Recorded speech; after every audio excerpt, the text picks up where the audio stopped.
The reflection in the mirror didn't lie. Cristina Valdez was absolutely stunning. The red Versace dress hugged every curve of her body like a second skin, and the diamond necklace Edward had given her that afternoon glittered against her tanned skin like whispered promises. 2 years, 2 years of waiting, of silent negotiations, of being the second choice at every important occasion. And finally, this night was hers.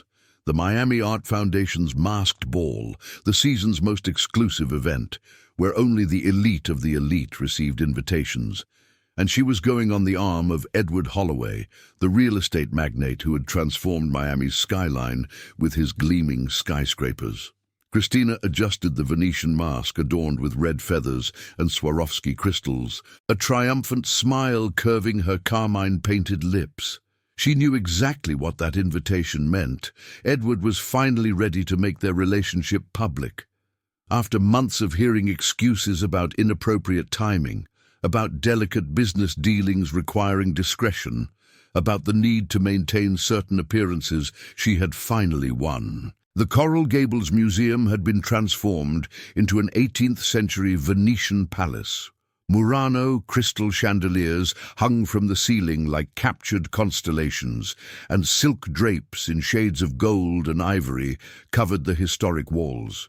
Waiters circulated with trays of Dom Perignon champagne and canapés that cost more than most people's monthly rent. Cristina recognized familiar faces beneath the elaborate masks. Senators, celebrities, heiresses of old money, and new elites who had conquered Miami in recent years. Edward kept a firm hand at the small of her back as he guided her through the hall. He wore an impeccable Tom Ford tuxedo and a simple black mask that only accentuated the strong line of his jaw and the grey eyes Cristina had learned to read in their 2 years together. At that moment, however, there was something in those eyes she couldn't quite decipher. Attention, perhaps, nervousness. She interpreted it as anticipation. After all, this was a momentous night for them. "You look beautiful," Edward murmured in her ear, but there was a mechanical quality to his voice that Cristina chose to ignore. "Thanks to your gift," she replied, touching the diamond necklace. "It must have cost a fortune." "You deserve it," he said, but he was already looking elsewhere, scanning the room as if searching for someone, or as if avoiding someone. Cristina accepted a glass of champagne and began to do what she did best: circulate, impress, mark her territory. She was a masterpiece of cultivated ambition. At 28, she had climbed from a waitress in South Beach to a VIP relationship manager at one of the city's most exclusive clubs. And now she was about to make the most important leap of all, becoming Mrs. Holloway. She was sure of it. The necklace was just the beginning. "Cristina Valdez," a female voice purred behind her, laced with false surprise. "I never imagined I'd see you here." Cristina turned and found Vanessa Chen, wife of a software developer and one of the women who had always treated her as if she were invisible at social events. But not tonight. Tonight, Cristina was by Edward Holloway's side. "Vanessa," Cristina replied with a sharp smile. "What an equally unexpected surprise." Vanessa's gaze fell on the diamond necklace, and Cristina saw envy flash in her brown eyes. "Impressive piece. Cartier. Tiffany exclusive collection." Cristina lied smoothly, savoring each word. In truth, she had no idea of the necklace's origin, but Tiffany sounded more impressive. Vanessa was about to reply when the murmur filling the hall began to die down. A strange silence spread like ripples in a pond, starting near the main entrance and expanding until it reached every corner of the museum. Cristina felt Edward stiffen beside her, his hand gripping his whiskey glass, hard enough for his knuckles to turn white. "Edward?" she asked, but he didn't reply, his eyes fixed on the entrance. Cristina followed his gaze and saw a woman gliding across the hall. She wore a black silk dress that flowed like water around her slender body, so simple it was almost austere amidst the surrounding extravagance. Her dark hair was pulled back into an elegant chignon, and she wore a delicate silver mask that covered only her eyes. There was something in the way she moved, a natural, serene grace that made Christina think of swans gliding over still waters. But what truly captured everyone's attention was her presence. It wasn't just beauty, though she was certainly beautiful. It was something deeper, more intangible, a magnetic quality that made people step aside to let her pass, that made conversations die on half-parted lips. "Who is she?" Christina whispered, but Edward didn't answer. The woman reached the center of the hall, where a Steinway grand piano rested like a polished sculpture. Christina hadn't truly paid attention to it before. Now, all eyes in the room were fixed on the woman as she approached the instrument with a familiarity that suggested intimacy. The event's presenter, an older man in a white tuxedo and a golden mask, approached her with visible deference. "Ladies and gentlemen," his voice echoed through the silent hall, "it is my honor to present tonight's special attraction, an artist who needs no introduction on the international stage, but who rarely graces us with her public presence." Christina felt something cold settle in her stomach. Beside her, Edward had stopped breathing. The woman raised her delicate hands and, with a slow, deliberate movement, removed the silver mask. The entire hall seemed to collectively suck in air. Christina heard someone nearby whisper, "Helena Winters." The name hit Christina like a shot. Helena Winters. The pianist who had played Carnegie Hall at 18. The prodigy who had performed for European royalty and presidents. The artist who had disappeared from public life 5 years ago at the peak of her career, fueling rumors and speculations ranging from mysterious illnesses to secret marriages. Christina looked at Edward and saw the truth written in every tense line of his face. It wasn't admiration, it wasn't surprise, it was pure, unmistakable terror. Helena Winters sat at the piano, her fingers hovering over the keys for a moment before she began to play. The first notes of Chopin filled the hall, and Christina realized she was witnessing something extraordinary. It wasn't just technique or skill. It was as if the music was being torn directly from Helena's soul and offered to the world. The hall was mesmerized. Christina looked around and saw tears in the eyes of some guests. Vanessa Chen had completely forgotten about her, absorbed in the music. Even the waiters had stopped, trays balanced in suspended hands. And then Christina saw. On Helena's left ring finger, resting gracefully upon the keys, a wedding band glittered, simple, elegant, unmistakable. Christina looked at Edward, who was staring at Helena with an expression she had never seen on his face before. It wasn't desire. It wasn't guilt. It was something deeper and more devastating. It was love, true love, the kind that doesn't need diamond necklaces or Versace dresses or dramatic entrances. And Christina finally understood. She had never been the queen of this night. She had never even been a contender for the throne.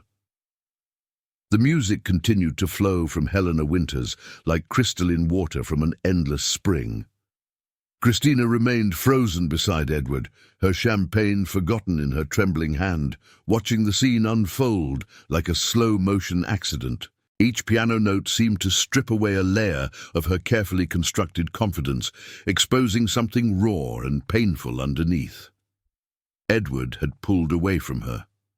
Not physically, not yet. But Christina could feel the distance growing between them like an invisible chasm. His eyes never left Helena, and the expression on his face was that of a man watching something precious and unattainable, something he had lost and never expected to regain.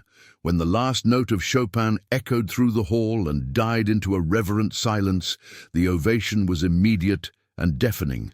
People rose from their seats, applauding with a ferocity that made the crystal chandelier vibrate above them.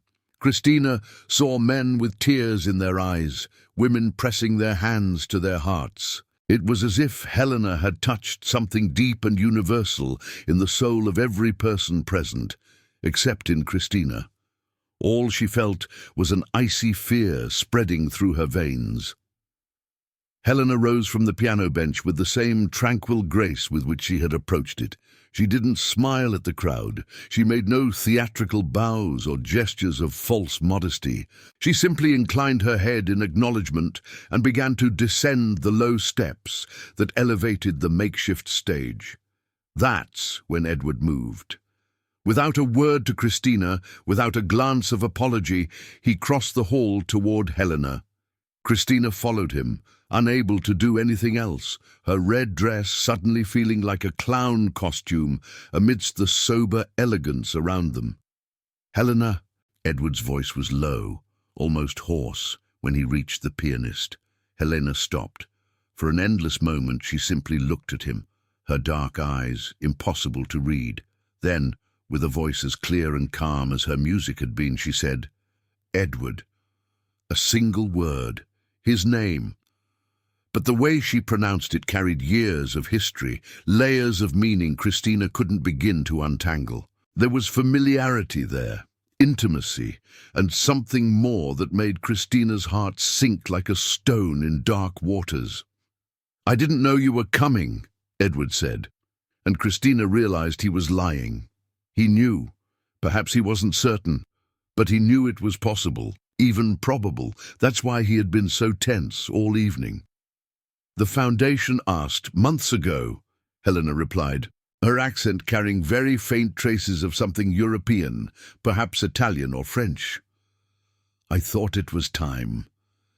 Christina stood there, invisible, as people began to orbit Helena like planets around the sun.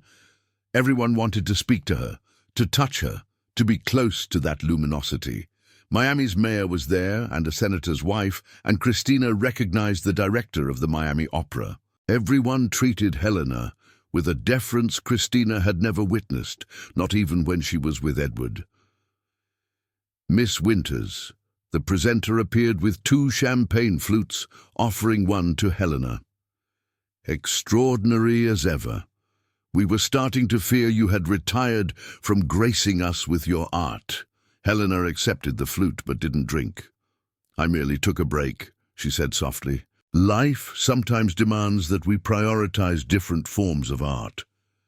Her eyes met Edward's again, and Christina saw something pass between them, a silent communication that excluded her completely. It was like being in a room where everyone spoke a language she didn't understand. Vanessa Chen had found her way to the group too, her previous expression of disdain for Christina now replaced by obvious admiration. "Miss Winters, I'm such a fan. I saw you play in Vienna 6 years ago. It was the most transcendent experience of my life." Helena smiled gently, but the smile didn't reach her eyes. "You're very generous." "Is it true you studied with Dmitri Volkov in St. Petersburg?" someone asked. "That led you to step away from the spotlight?" another added. Questions came fast, but Helena deflected them with the same grace with which she played the piano. She revealed little, shared even less. Christina watched her, fascinated despite herself. There was a mystery to Helena Winters, layers of privacy that made her even more intriguing to those around her. Edward hadn't moved away.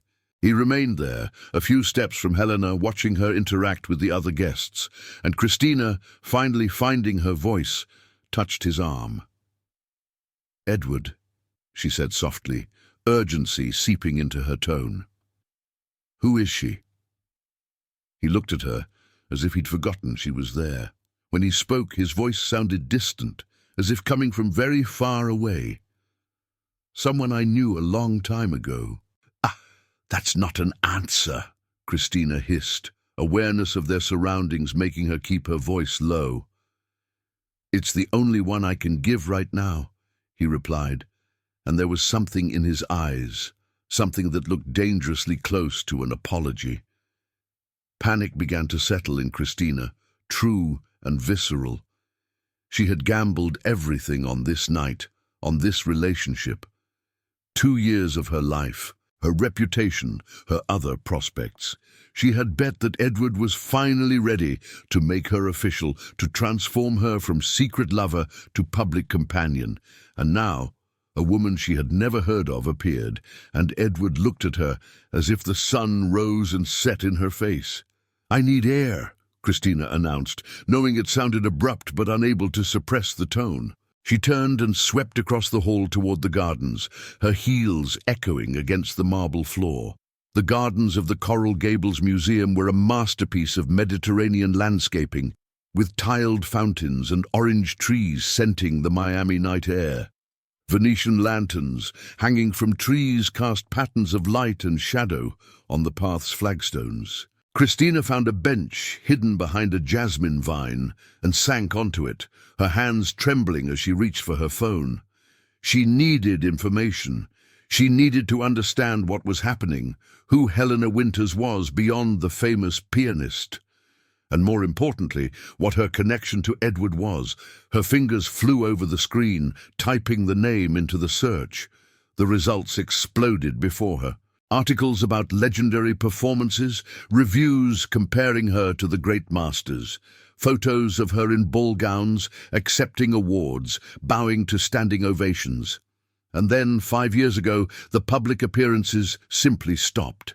An unexplained hiatus that had fueled endless speculation in the music media. Christina kept scrolling, looking for any mention of a personal life, of relationships, of Edward. But Helena Winters had kept her private life hermetically sealed. There were no photos with boyfriends, no tabloid gossip, no clues. "She's beautiful, isn't she?" A female voice purred behind her. Christina turned and found an older woman, perhaps in her 60s, wearing a blue silk dress and a sapphire-encrusted mask. There was something familiar about her face, some resemblance Christina couldn't quite pinpoint. "Excuse me," Christina said, putting her phone away. The woman sat beside her on the bench uninvited. "Helena, you were looking at her inside. Everyone was. It's impossible not to look." Christina said nothing, uncertain where this conversation was going. "Do you know her story?" the woman continued, gazing at the stars above. How she disappeared at the height of her career. Everyone had theories: illness, burnout, secret scandal. But the truth was far simpler and far more complicated. "I don't know what you're talking about," Christina lied. The woman smiled, and there was a sadness in that smile that made something clench in Christina's chest. She got married to a man she loved more than music. And for Helena, that's saying a lot. She chose privacy, domestic life instead of the stage, a brave choice for someone so young and talented. The air left Christina's lungs as if she'd been punched. "Married," she repeated, her voice coming out as a raspy whisper. "To my son," the woman confirmed, and finally Christina saw the resemblance, the same grey eyes as Edward, the same strong jawline. 5 years ago, a small private ceremony, just close family.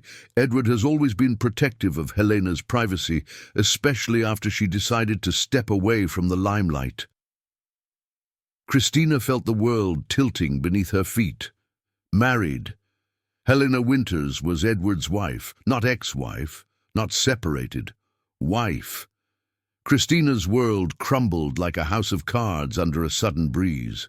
She sat on that garden bench, the oppressive jasmine scent now sickly sweet in her nostrils, as Edward's mother watched her with an expression that blended pity and something dangerously close to satisfaction. "You didn't know," the older woman said, and it wasn't a question. She tilted her head slightly, studying Christina as if she were a curious creature in a zoo. "Of course you didn't." Edward was always very careful about keeping his world separate. Christina managed to find her voice, though it sounded strange and distant in her own ears. 2 years, she whispered. 2 years, and he never once mentioned he was married. "My son has many talents," the woman replied, smoothing a non-existent wrinkle in her silk dress. "And many flaws. Dishonesty, unfortunately, is one of them." Rage began to simmer beneath the shock, hot and familiar. Christina knew rage. She had grown up with it, learned to channel it into ambition, into a determination to escape the poverty of Hialeah, where she had been born. But this rage was different, mingled with humiliation and a pain she wasn't prepared to feel. "Why are you telling me this?" Christina asked, forcing herself to look into the grey eyes that were so like Edward's, and yet completely different. Where his were often calculating and distant, hers carried a maternal coolness that was somehow worse. "Because you seem like an intelligent young woman who deserves to know the truth," Edward's mother replied. "And because I've seen many women like you over the years. My son inherited his father's charm and lack of integrity as well. I would prefer Helena didn't have to deal with yet another one of these episodes. Yet another." The words hung in the humid Miami air like an accusation. Christina wasn't the first, probably not even the second. She was just the latest in a long line of women Edward had seduced and discarded, while his wife waited patiently at home like a saint in a stained glass window. "Does she know?" Christina heard herself ask. "Does Helena know about me?" The older woman shrugged with studied elegance. "Helena knows everything she needs to know about my son. She chose to love him anyway. It's a mystery to me, honestly. A woman with so much talent, so much intelligence, wasted on a man who doesn't deserve even her shadow." Christina wanted to disagree, to defend Edward, but the words died on her lips. How could she defend him when she had spent 2 years as an accomplice in a betrayal she hadn't even known she was committing? All those nights when he said he had business meetings, all those special occasions when he was mysteriously unavailable, all those moments when she felt he was hiding something but convinced herself it was just paranoia. "I need to go," Christina said abruptly, rising from the bench on legs that trembled under the weight of the revelation. Her red Versace dress, which had seemed so glamorous and triumphant hours earlier, now felt like a shroud of shame. "Wait," Edward's mother called, and there was something in her voice that made Christina pause. "A piece of advice, if I may. You're young and clearly ambitious. Use that to build something of your own. Don't waste it on men like my son, who will always see you as temporary, as replaceable." Christina didn't reply. She simply turned and walked back into the main hall, each step deliberate and measured, as if she were crossing a minefield. The music had resumed, a live orchestra now playing a classical waltz as couples swayed across the improvised dance floor. She located Edward immediately. He was by Helena's side, leaning in close as they spoke, and something in his posture, in the way his shoulders relaxed in her presence, in the way he smiled, revealed an intimacy Christina had never witnessed. She had seen Edward smile at important clients, at investors, at herself. But those smiles always carried an element of performance, of calculation. The smile he gave Helena was different. It was genuine. It was love. Christina forced her legs to move, crossing the hall toward them. Conversations stopped in her wake, people stepping back as if they could feel the approaching storm. Vanessa Chen watched with wide eyes from behind her mask, and Christina felt a bitter satisfaction at seeing something akin to fear in the other woman's expression. "Edward," she said when she was close enough, her voice clear and controlled despite the internal chaos. "Can we talk? In private?" He turned to her, and she saw guilt finally register on his face. Helena also turned, and Christina stood face to face with the wife she hadn't known existed. Up close, Helena was even more striking. Her dark eyes were intelligent and penetrating, and there was a serenity about her that made Christina suddenly feel young and foolish. "Christina, this isn't the time," Edward began, but she cut him off. "Not the time," she repeated, her voice rising slightly. "You brought me here, Edward, to this event, with her. When exactly would be the right time to explain to me that you have a wife?" The silence that followed was absolute. Christina saw horror spreading across Edward's face, saw nearby people freezing with glasses halfway to their lips, and she saw Helena, whose expression didn't change in the slightest. She simply watched Christina with a calmness that was more devastating than any scream or accusation could have been. "You didn't know," Helena finally spoke, and her voice was soft, almost compassionate. "Of course you didn't." The same words his mother had used, but coming from Helena, they carried a different weight. There was no judgment there, just a weary recognition of a pattern she had clearly seen before. "Helena," Edward said, reaching for her arm, but she pulled away with a movement so subtle most people probably didn't even notice. But Christina noticed, and Edward definitely noticed. "No," Helena said calmly. "Not now, Edward." She turned to Christina, and in that moment, Christina saw something more in the pianist's eyes.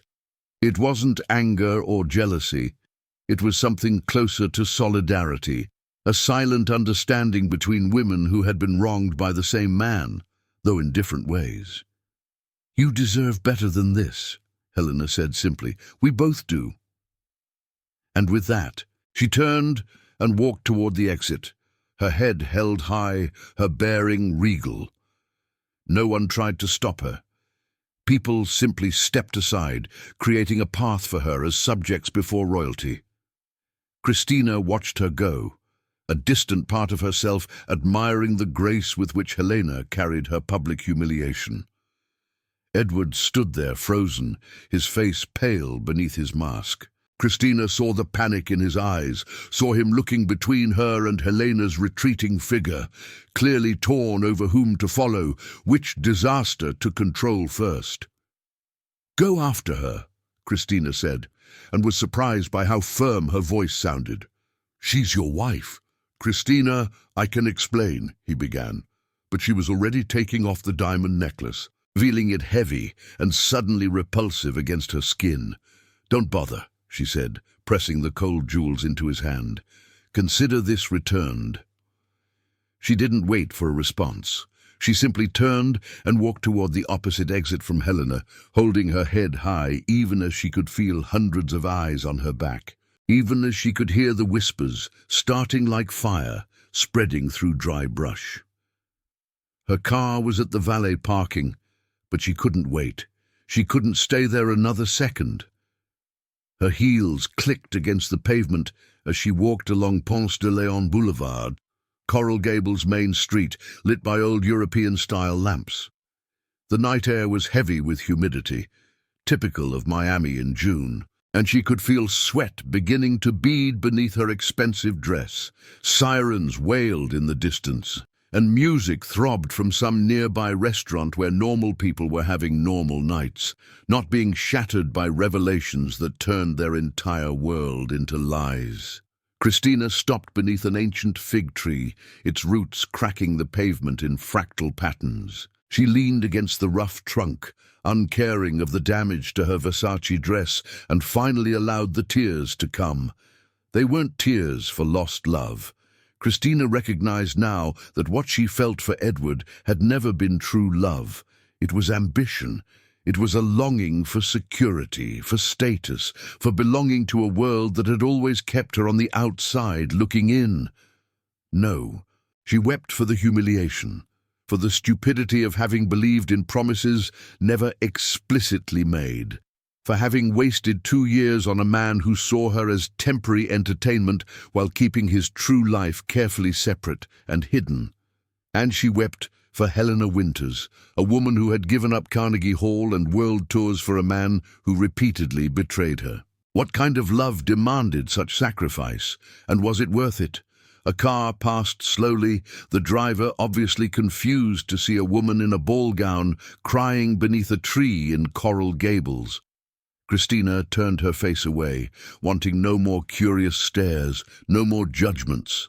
She pulled out her phone and ordered an Uber, watching the small car icon approach on the map as if it were a lifeline. When the grey Toyota Camry pulled up to the curb, The driver, an older man with a Caribbean accent, looked at her with concern.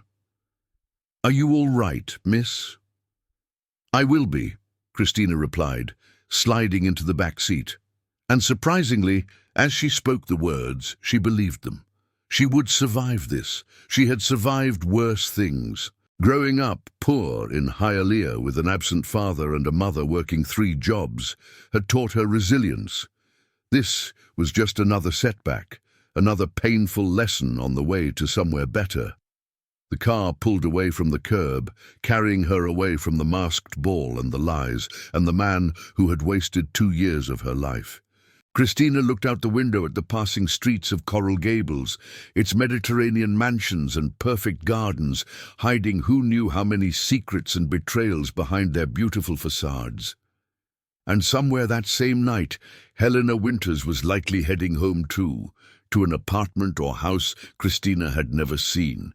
Where she had lived with Edward all the while, Christina thought she had a future with him. Christina's Brickell apartment was on the 15th floor of a glass tower that promised affordable urban luxury, which meant small spaces with decent finishes and a partial view of Biscayne Bay if you squeezed into the right corner of the balcony. She tossed her Prada bag onto the white sofa, an extravagance she had justified as an investment in her image, and went straight to the bathroom, desperate to shed the red dress that now felt like a contaminated second skin. The tears had dried during the Uber ride, replaced by a coldness Christina recognized from other difficult moments in her life. It was her survival mechanism, developed over years of watching her mother work double shifts while her father spent the family's money on gambling and other women. She had sworn never to be like her mother, never to settle for scraps of attention from a man who didn't value her. And yet, here she was, having done exactly that. The irony was so bitter, it almost made her laugh. Christina let the dress fall to the bathroom floor and stepped into the shower, letting the almost scalding water wash away the expensive perfume, the elaborate makeup, the residue of the disastrous night. She closed her eyes and allowed herself to mentally review each moment, each sign she had chosen to ignore. The calls Edward always took in another room, the weekends he claimed to be traveling for business, but whose trips she could never verify. The way he never took her to his home, always meeting at her apartment or in discreet hotels. God, she had been so blind. Or perhaps just too desperate to see the truth that was right before her eyes. When she finally stepped out of the shower, the water had grown cold and her skin was reddened. Christina wrapped herself in a plush bathrobe and walked into the living room, where her phone was constantly lighting up with notifications. 14 missed calls from Edward, 23 text messages. She ignored them all, blocking his number with a cold, practical satisfaction. If he wanted to talk, he would have to find another way, and she would make sure it wasn't easy. There were other messages too. Vanessa Chen, with thinly veiled curiosity posing as concern. Friends from the club asking what had happened, if the rumors already circulating were true, and a message from an unknown number that made Christina pause. "I'm sorry about what happened tonight. If you need to talk, here's my number. Helena." Christina stared at the screen for a long moment, trying to process the gesture. Was the betrayed wife offering support to the mistress? Was this genuine compassion or some kind of sophisticated psychological game? Christina couldn't decide, so she simply left the message unanswered, adding it to the pile of things she didn't have the emotional energy to deal with. The apartment was too silent. Christina turned on the television more for background noise than to watch anything. A late-night news program showed images of a tropical storm forming in the Gulf of Mexico, with meteorologists speculating on possible routes. She watched the swirling clouds on the Doppler radar, thinking how fitting it was that a storm was coming. It seemed appropriate for how her life felt right then. Her phone rang again, but this time it was a number she recognized and actually wanted to answer. "Mama," she said. and hated how her voice came out weak and childlike. "Mija, are you all right? You sound strange." Rosa Valdez's voice carried the thick Spanish accent that had never faded despite 30 years in Miami. She worked as a housekeeping supervisor at one of South Beach's hotels, a job she'd held for 15 years with fierce pride and unquestionable integrity. "I'm fine, Mama. Just tired." Christina forced lightness into her tone, not wanting to worry her mother. Rosa already had enough concerns without adding her daughter's romantic dramas to the list. "You're lying. I've known your lies since you were 5 and said the neighbor's dog ate your homework." There was a pause, and then Rosa's voice softened. "What did he do?" Christina should have known she couldn't hide anything from her mother. "How do you know it's about a man?" "Because I know that tone of voice. I used the same one when your father finally showed his true colors." Rosa sighed, a sound that carried decades of disillusionment and resilience. "Tell your mama." So Christina told her everything. The 2 years with Edward, the implied promises, the masquerade ball, Helena Winters, and the devastating revelation. The words poured out in a torrent she couldn't stop, and when she finally finished, there were tears on her face again. "Ay, mija," Rosa said softly. "You deserve so much better than that man. Always have." "I thought he was different, Mama. I thought he was my ticket to a better life. And what's wrong with the life you built for yourself?" Rosa's voice carried a gentle reprimand. "You have a good job, a good apartment. You did all that without any man's help. Why do you need him to validate your success?" It was a good question, and Christina didn't have an easy answer. "I just wanted to belong, you know, to that world where people don't check prices on menus and don't worry if their car will break down, where people have names everyone knows and doors open for them automatically." "And you think marrying a rich man would have made you belong?" Rosa made a sound of disbelief. "Mija, people like him will never let people like us truly belong. You would always be the girl from Hialeah who got lucky enough to catch his eye. The trophy wife they would tolerate, but never truly accept." The words were harsh, but Christina knew there was truth in them. She had seen it in the way Edward's associates' other wives treated her, with superficial politeness that never warmed into genuine friendship. She had seen it in the way Edward's mother had looked at her that night, as if she were an interesting but ultimately insignificant insect. "So, what do I do now?" Christina asked, suddenly feeling very young and lost.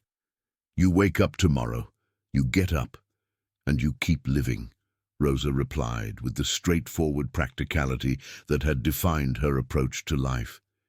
"You go to work. You pay your bills. You build your future with your own hands, not on the back of some man who doesn't have enough character to be honest. And eventually you find someone who sees you as an equal, not an accessory." Christina nodded, even though she knew her mother couldn't see her through the phone. "You're right, I know you are." "Of course I'm right, I'm your mother." There was a smile in Rosa's voice now. "Now go to sleep. Tomorrow everything will feel a little more manageable." After they hung up, Christina sat on the sofa for a long time, watching the lights of Brickell twinkling through her window. Other apartments, other lives, other people dealing with their own dramas and tragedies and moments of joy. The world was so big, and her problems, as devastating as they felt at that moment, were just a tiny ripple in an endless ocean of human experience. Her phone vibrated again, and this time it was an email from work. Her boss at the club, Marcus, rarely sent emails after 10 at night, so Christina opened it with growing curiosity. "Christina, I've heard some rumors about tonight. Call me in the morning. We need to talk about your position. M." Christina's stomach dropped. Of course. The scandal at the masquerade ball wouldn't be contained to that ballroom. Miami was a big city, but the social circles she moved in were surprisingly small. Everyone knew everyone, and gossip was the most valuable currency. By morning, everyone would know about Edward Holloway and his two women, and Christina would be branded as the naive mistress who didn't know her place. She thought about her job at the club, building relationships with VIP clients, managing exclusive events, being the face that made wealthy people feel special and cared for. How much of that job depended on her reputation, on being seen as trustworthy and discreet? And how much of that was now compromised by tonight's public humiliation? Panic began to rise in her throat again. But Christina forced herself to breathe deep and slow. No, she wouldn't panic. She wouldn't allow herself to be destroyed by this. Her mother was right. She had built her life on her own, without Edward's help or any other man's. She was good at what she did. If the club fired her because of this scandal, she would find another position, another way forward. Christina finally went to bed when the clock neared 2 in the morning. She lay in the dark, watching the patterns of shadows on the ceiling cast by the streetlight filtering through the curtains. Somewhere in that same city, Helena Winters was likely lying in her own bed, dealing with her own emotions about the night. Christina wondered if Edward had gone after her, if they were having an argument, or if Helena had simply locked him out, refusing to engage once more in a pattern that had clearly repeated many times before. And Christina thought about that message from Helena, the unexpected gesture of solidarity. Two women wronged by the same man, offering mutual understanding across the battle lines society expected them to draw. There was something profoundly sad in that, but also something potentially powerful.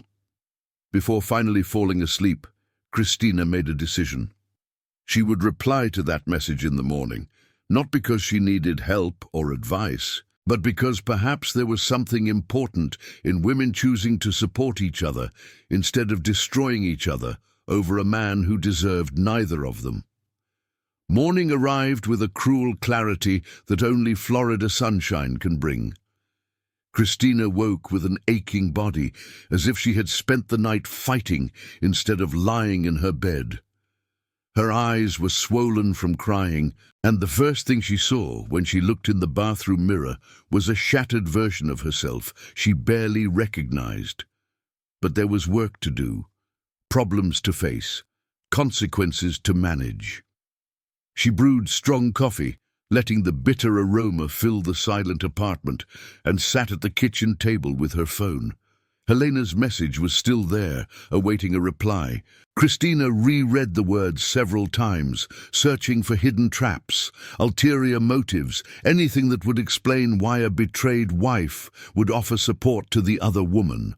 But the words were simply what they appeared to be, a gesture of human understanding amidst the chaos. With fingers that still trembled slightly, Christina typed a reply. "Thank you. I didn't know. About you. About the marriage, about anything. He never mentioned it." The reply came surprisingly fast, as if Helena had been awake, waiting. "I know. He's very good at compartmentalizing his lives.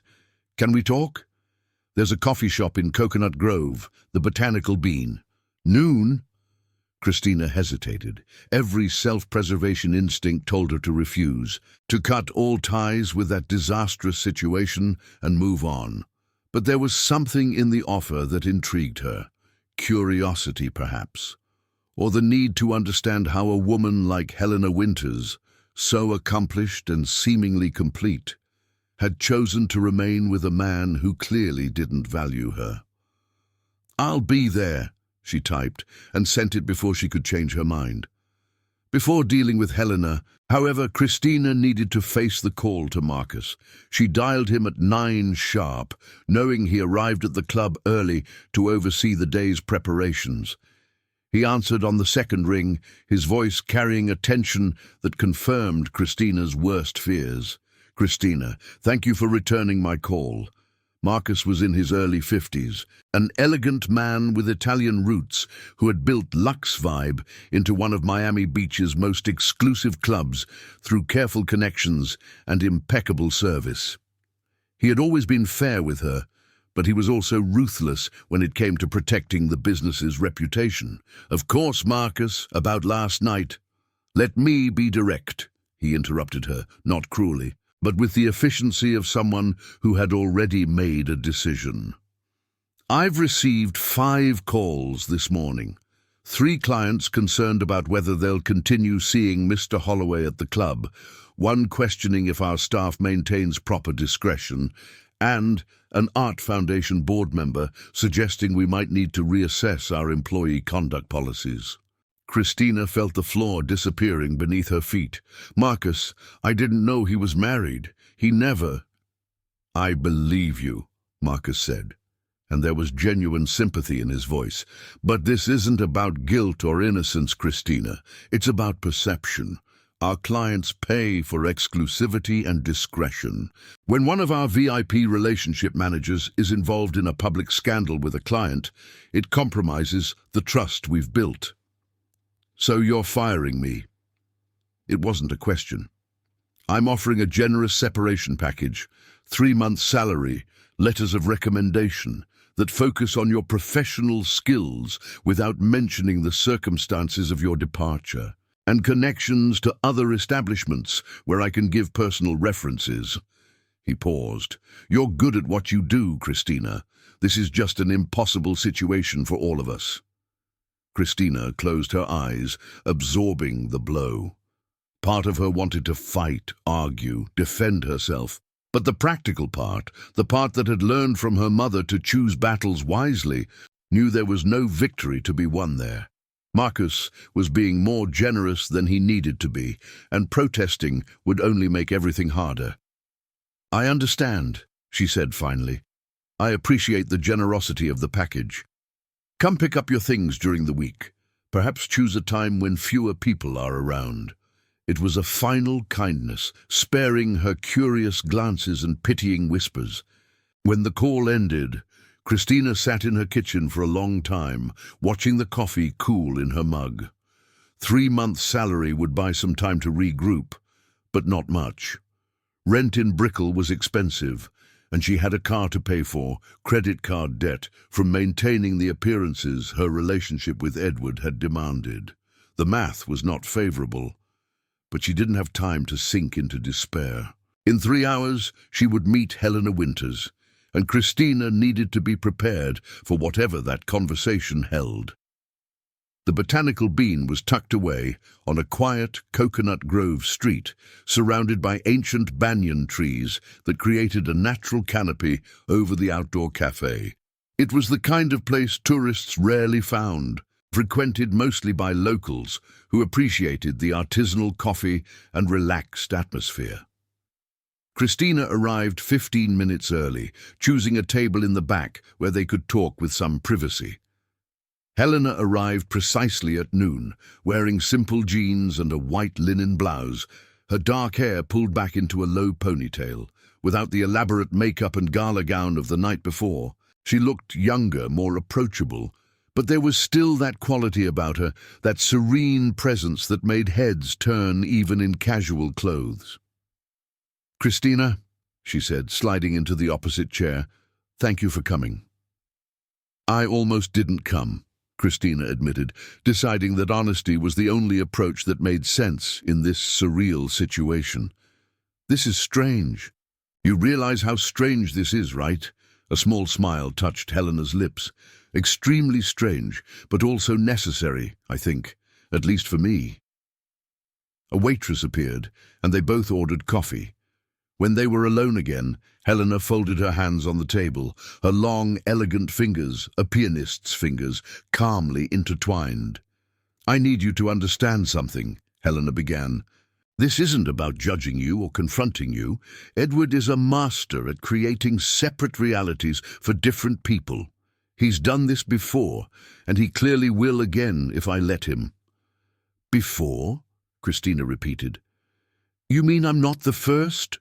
"No," Helena confirmed, and there was weariness in her voice. "You're the third I know of, though there are probably others who remain discreet enough that I never found out." The words hit Christina like a slap. Third.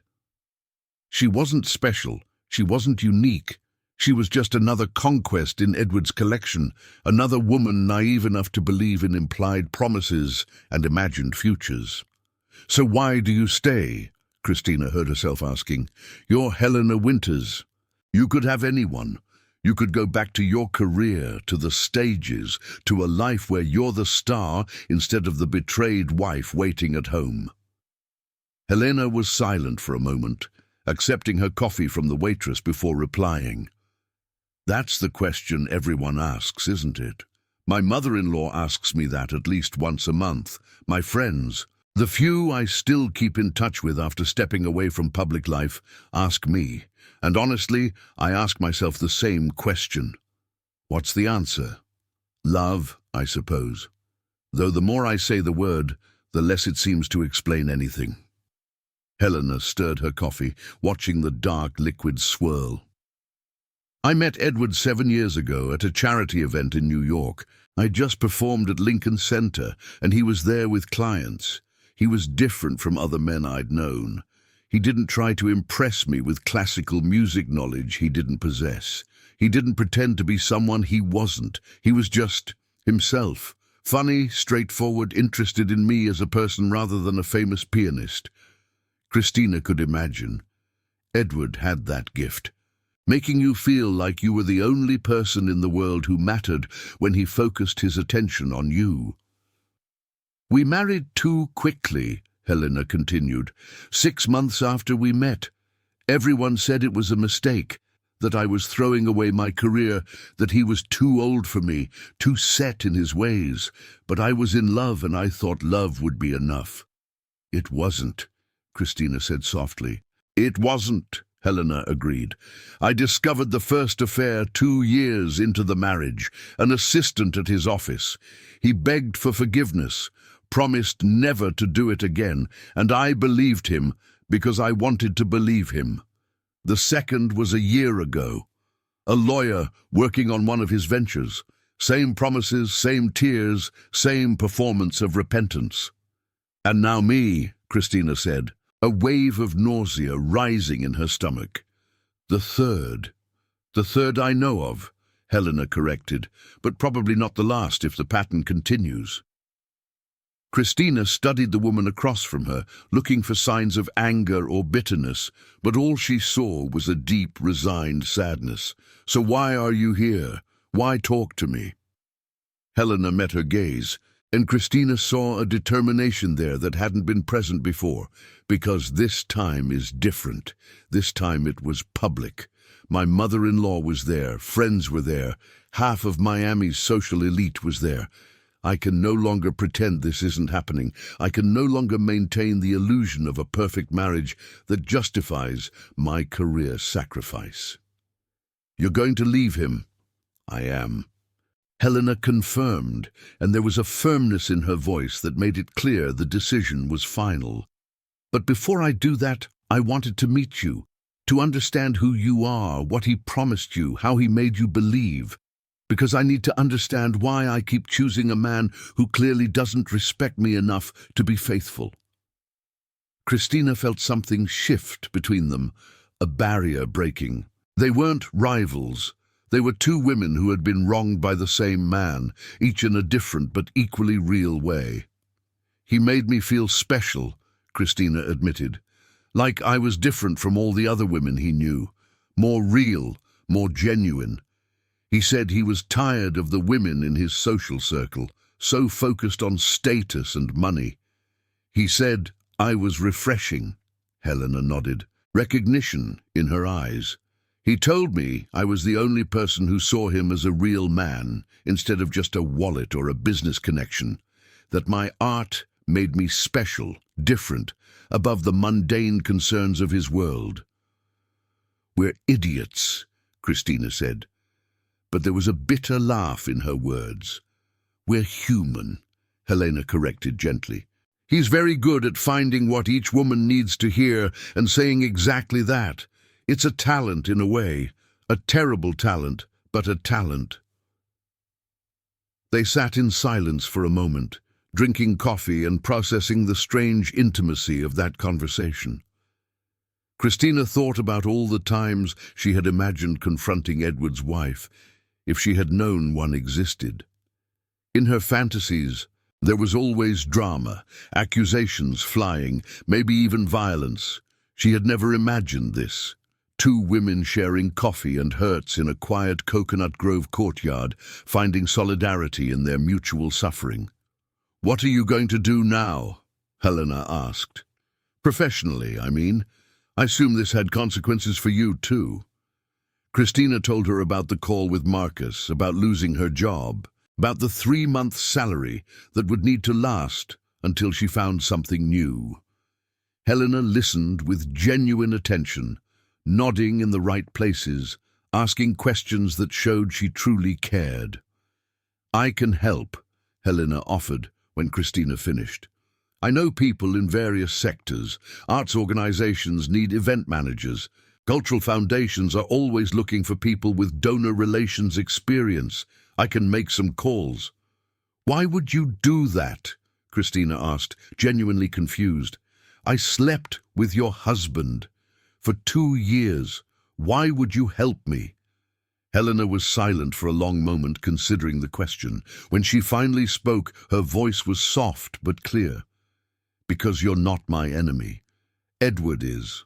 The system that allows men like him to do this repeatedly with no real consequences is. But you're just another person he manipulated. And I refuse to let him turn us into enemies when we should be allies." Christina felt tears burning in her eyes again. But this time, they weren't tears of humiliation or anger. It was something more complex, a mix of gratitude and sadness, and a growing respect for the woman across from her. "Thank you," she said simply, because there were no other adequate words.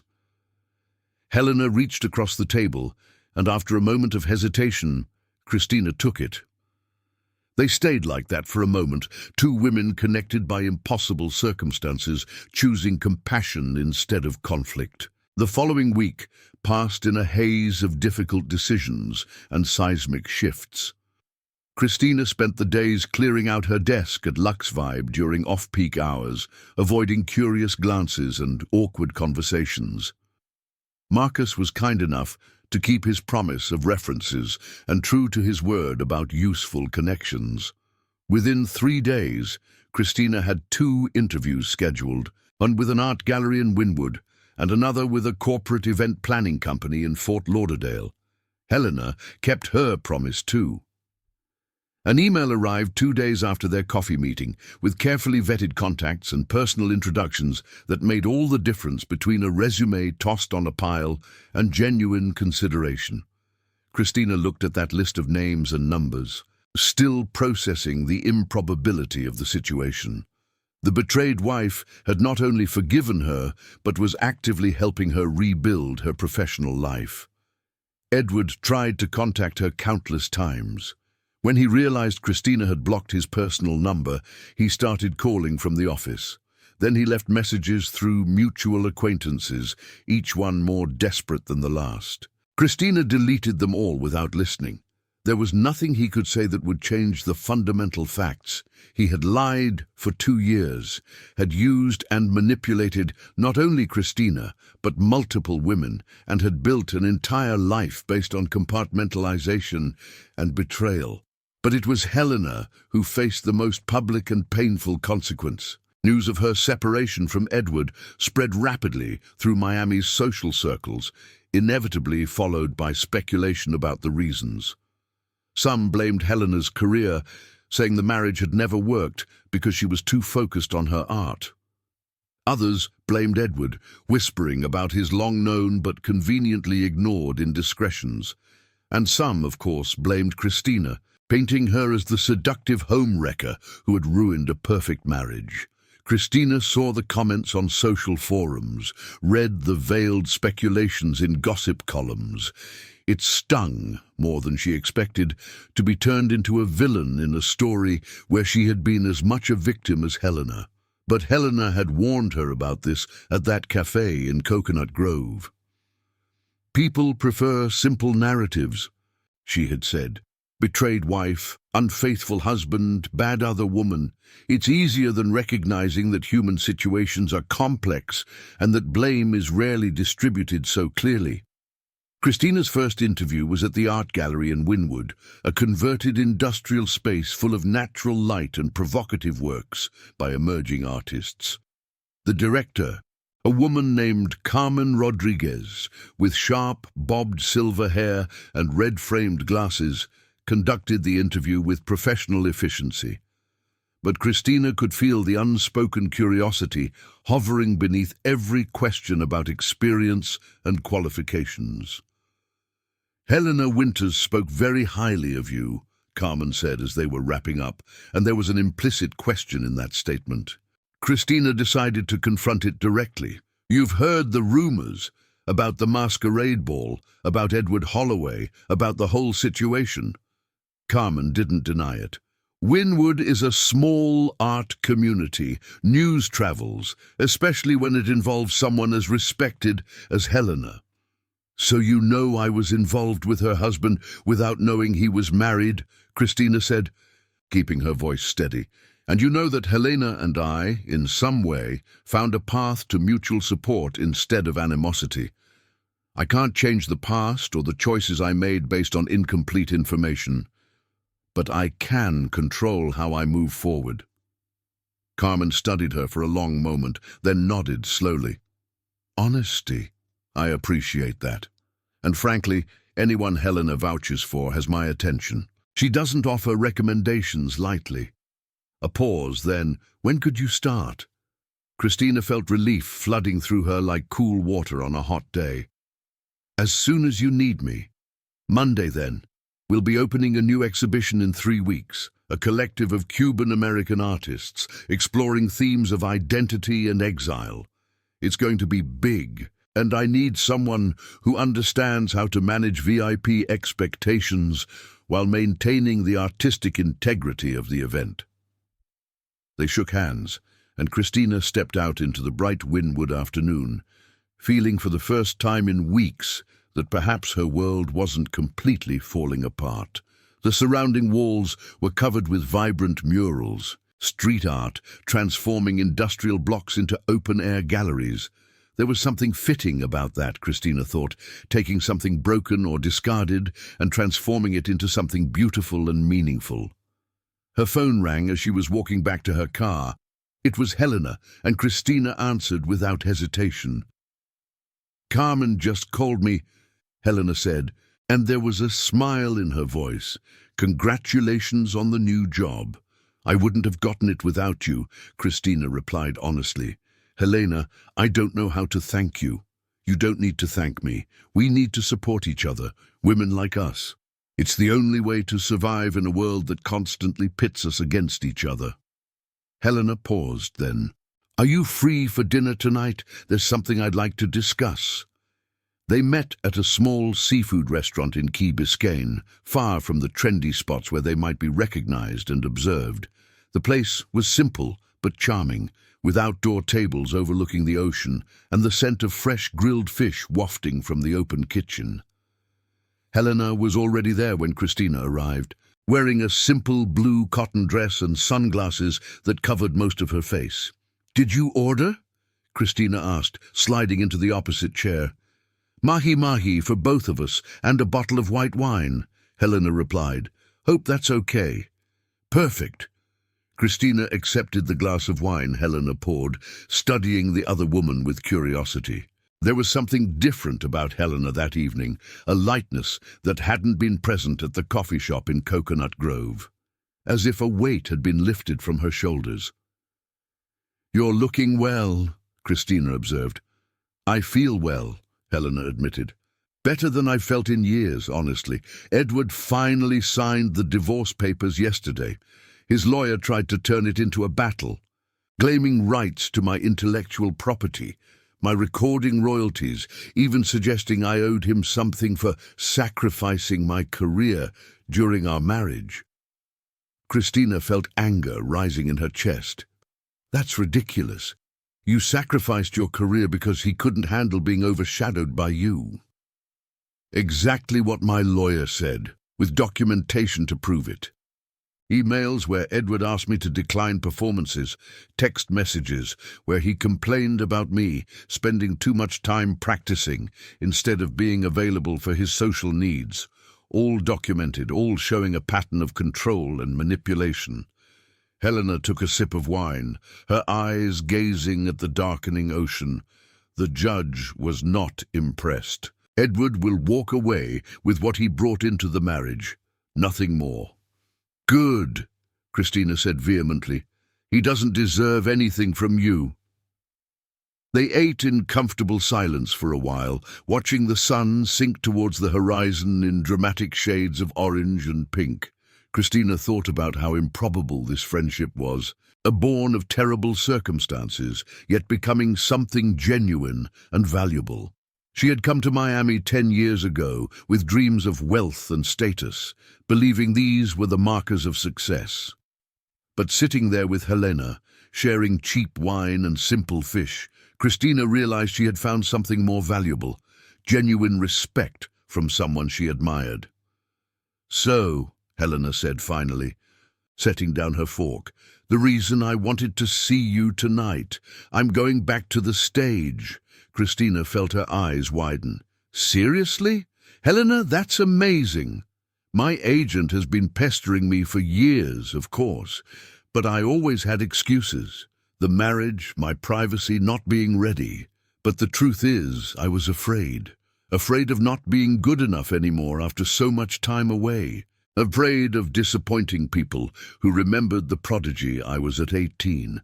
Helena smiled, and there was a vulnerability in that smile that made her seem younger. But I recently realized that fear isn't enough of a reason not to do something you love. Where will you be playing? The Adrienne Arsht Center, right here in Miami, in 6 months. A comeback recital with works by Chopin, Rachmaninoff, and some contemporary pieces. And I'd like you to be there, not just as a spectator but as part of the team organizing the event. Christina paused, her wineglass halfway to her lips. I don't understand. Carmen and I spoke. The gallery frequently collaborates with the Performing Arts Center on cross-promotional events. She suggested you'd be perfect to coordinate the VIP aspects of opening night, manage high-level donors, and ensure the social side of the event is as flawless as the performance. Helena leaned forward, her eyes intense. I trust you, Christina.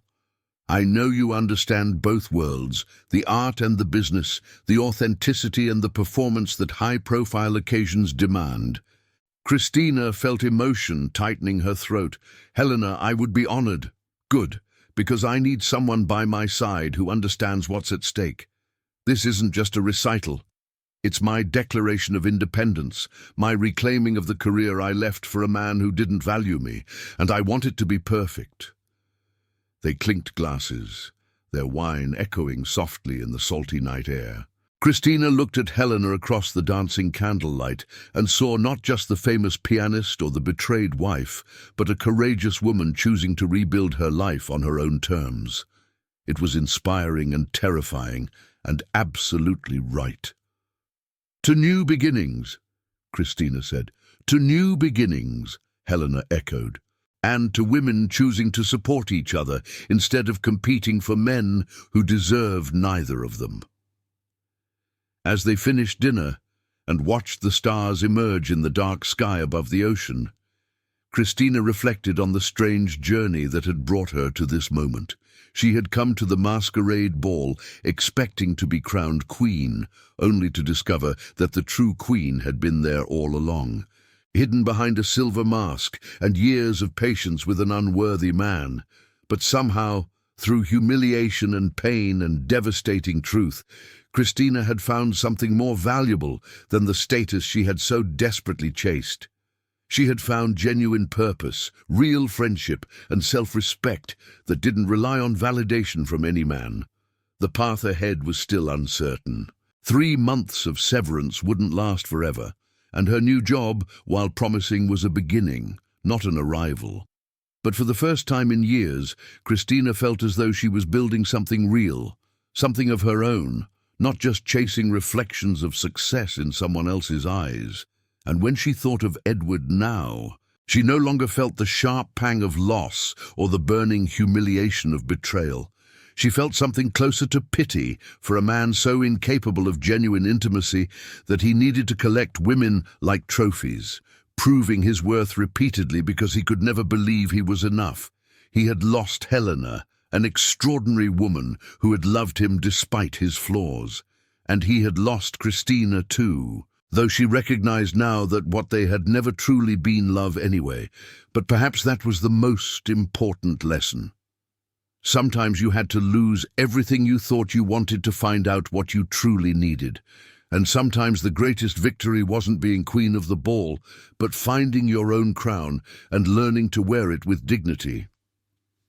6 months later, Christina was backstage at the Adriana Arsht Center, checking the final details before Helena's recital. Her navy blue dress was elegant but understated, professional without drawing undue attention.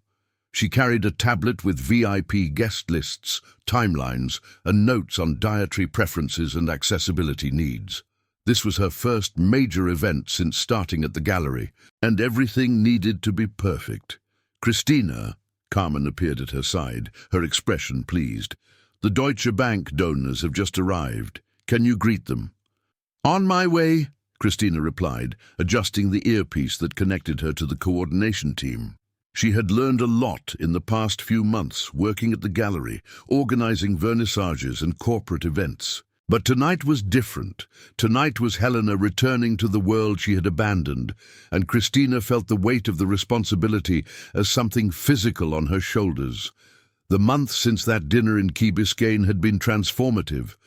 Christina had built a solid reputation at the gallery, earning respect through hard work rather than connections to powerful men. She had negotiated a pay raise after 3 months when Carmen saw the value she brought. She had moved to a smaller apartment in Coral Gables, sacrificing the Brickell skyline view for something that fit comfortably within her budget without constant anxiety. And somewhere along the way, she had stopped checking Edward's social media profiles, stopped wondering if he missed her, stopped measuring her worth by the reflection in other people's eyes. The freedom of it was intoxicating. Christina met the Deutsche Bank executives in the main lobby, all expensive suits and corporate smiles. She greeted them with the quiet confidence she had cultivated, guiding them to the VIP lounge where champagne awaited and canapés circulated on silver trays. She recognized a few faces from that disastrous masquerade ball half a year ago, but if they remembered her, they were too polite to mention it. Ms. Valdez, an older man with graying hair and a soft German accent, approached. I hear you organize this event. Impressive for someone so young. Teamwork, Christina replied diplomatically. And having Helena Winters as the star of the night makes everything easier. Ah, yes, Ms. Winters. What a remarkable comeback. We hear she's been, away for a few years? Christina navigated the question with practiced skill, offering enough information to satisfy curiosity without violating Helena's privacy. It was a delicate dance, but she had learned the steps well. When the doors opened and guests began to flow into the theater, Christina oversaw the process like a conductor leading a silent orchestra. Each VIP was directed to their seats, every special need discreetly met, every potential issue resolved before it materialized. She saw Vanessa Chen arriving with her husband, the woman making brief eye contact before looking away.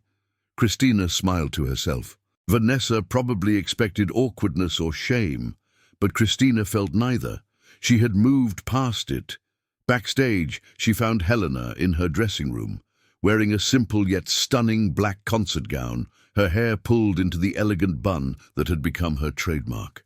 The pianist was sitting quietly, hands resting in her lap, eyes closed in concentration, or perhaps prayer. 10 minutes, Christina said softly, not wanting to interrupt, but needing to alert her. Helena opened her eyes, and Christina saw genuine nervousness there for the first time. I forgot how terrifying it is, she admitted. All those eyes, all those expectations. You are Helena Winters, Christina said firmly. You've played for kings and presidents. This is your territory. It's been 5 years. Christina, what if I've forgotten how to do this? What if I'm not good enough anymore? Christina knelt beside Helena's chair, taking her cold hands. Then you go out there and you do your best. And your best, even after a 5-year hiatus, is still extraordinary. I heard you practicing, remember? You haven't lost anything. If anything, you've gained depth, experience, pain that makes the music richer. Helena squeezed her hands, gratitude shining in her eyes. Thank you for everything, for being here, for believing in me when I barely believed in myself. Always, Christina promised. Now go out there and show them who Helena Winters is when she plays for herself, not to please anyone else. The theatre was packed when Christina finally found her reserved seat in the 5th row, strategically positioned where she could observe both the stage and the audience. The lights dimmed and an expectant silence filled the space.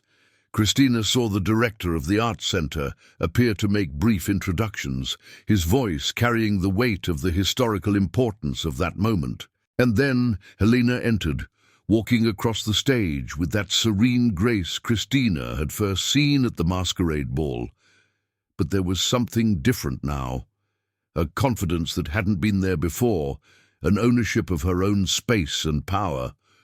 She was no longer someone's wife, hidden in a suffocating marriage. She was Helena Winters, pianist, artist, a woman who had chosen herself above someone else's expectations.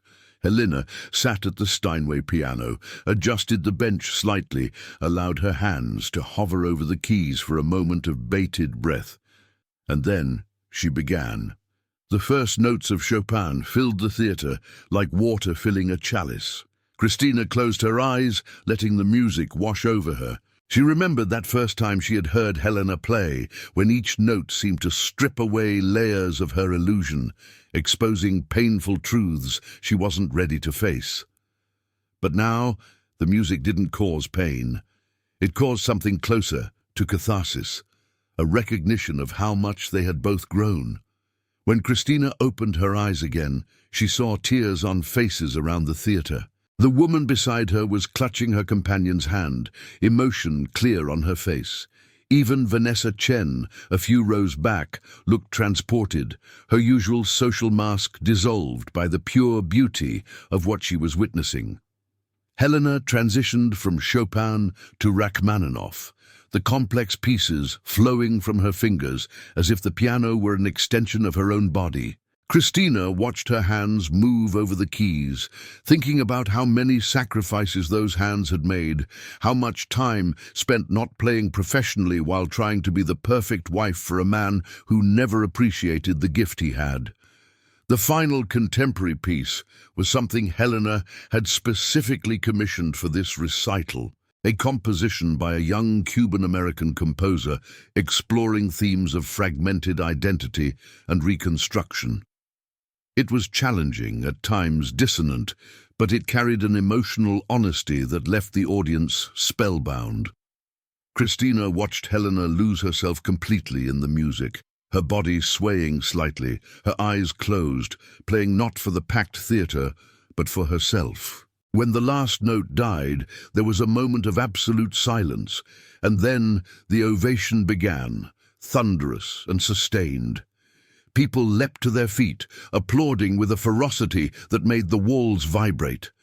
Christina found herself on her feet too, tears streaming freely down her face, clapping until her hands ached. Helena rose, bowing deeply to the audience, and then she did something unexpected. She searched the audience until her eyes found Christina, and she gestured subtly to her. Christina shook her head, not wanting to draw focus from Helena, but the pianist insisted, gesturing more clearly. Confused but confident, Christina navigated to the side aisle and ascended the steps to the stage. Helena met her there, taking her hand and drawing her forward. "This is Cristina Valdez," Helena announced to the audience, her voice clear and strong through the microphones.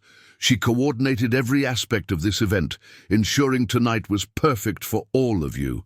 But more importantly, she reminded me why I do this, why art matters, why choosing yourself is always worth it no matter the cost. The audience applauded again, and Cristina felt her face flush. She squeezed Helena's hand, silent communication passing between them, everything they had been through together in the past months distilled into that single moment of connection. Backstage after the show, as Cristina managed the flow of well-wishers and music critics and donors wanting to congratulate Helena, she saw a familiar figure standing in the farthest corner. Edward was there, wearing a dark suit, his posture hesitant in a way she had never seen before. Helena saw him too. For a moment, tension crossed her face, but then she simply nodded in acknowledgement and continued her conversation with a critic from the Miami Herald. Cristina watched Edward observing his ex-wife, saw something akin to regret on his features. But regret was too late and insufficient. When he finally approached Helena, Cristina instinctively moved closer, ready to intervene if necessary. But Helena raised a gentle hand indicating she was fine. "Helena," Edward said, his voice low, "you were magnificent, as always." "Thank you," Helena replied politely, but there was a distance in her tone that made it clear courtesy was all she would offer. "I'm sorry," he continued, "for everything, for the lies, for the betrayal, for wasting what we had." Helena studied him for a long moment. "I know you are. But regret doesn't change the past, Edward. It doesn't give me back the 5 years I wasted trying to be enough for you. It doesn't mend the trust you repeatedly broke. I know. I just wanted you to know that I realize what I lost. And use that realization to become a better man," Helena said softly. "For the next person you fool into thinking you've changed, but it won't be my problem anymore." Edward looked between Helena and Cristina, seeming to want to say something more, but clearly realizing there were no words that would fix what he had broken. Finally, he simply nodded and turned, walking back down the corridor and out of their lives with far less ceremony than he had entered them. Cristina watched him go, expecting to feel something, pain or anger or even satisfaction at his obvious regret. But all she felt was quiet indifference. Edward Holloway had been a chapter in her life, but he didn't define her story. Later that night, after the last guest had left and the cleaning crew began their work, Cristina and Helena met in the now empty VIP lounge. They shared a bottle of expensive champagne a donor had left, slipping off their heels and letting their feet rest. "You really did it," Cristina said, inclining her glass in a toast. "You returned, and it was triumphant." "We did it," Helena corrected. "This wouldn't have been possible without you, your organization, your support, your reminder of why this matters." They drank in comfortable silence, exhaustion finally catching up to them. Cristina thought back to that night at the masquerade ball, how devastated she had felt realizing she would never be queen, but she understood now that she had been chasing the wrong crown. True validation didn't come from being chosen by powerful men or accepted into exclusive social circles. It came from building something meaningful, from choosing integrity over convenience, from forming genuine connections instead of strategic alliances. "What's next?" Cristina asked. "More recitals? A world tour?" Helena considered the question, swirling the champagne slightly in her glass. "Perhaps, but on my own terms this time. Selective performances that challenge me artistically, not just showcases that impress the right people. And time to live, to experience things that inspire my music, rather than just performing it." "That sounds perfect." "And you? Plans to continue dominating the world of art events?" Cristina laughed. "Something like that. Carmen mentioned a potential partnership, managing events for the entire gallery network. It's daunting, but exciting. For the first time, I feel like I'm building a career that is mine, not just trying to grab onto someone else's success. Helena extended her glass. To new chapters, then, to women choosing themselves, to discovering you never needed to be queen of the ball because you were always queen of your own story. Christina touched her glass against Helena's, the sound clinking softly in the quiet space. Outside the art center windows, Miami sparkled with its endless lights, a city of dreams and disillusionments, of second chances and new beginnings. Somewhere out there, Edward was likely home alone, finally confronting the consequences of his choices. Somewhere, Vanessa Chen and others who had witnessed the scandal were dissecting tonight's performance, adding it to their collections of gossip. But here, in this moment, two women who had been forced to become rivals chose to become allies, chose to support each other's growth instead of competing for validation from an unworthy man. And in that choice, they had both discovered something far more valuable than any crown that Masquerade Ball could have offered. Christina finished her champagne and looked at Helena, this extraordinary woman who had transformed public humiliation into personal rebirth, who had chosen art over social standing, authenticity over appearances. And Christina knew that.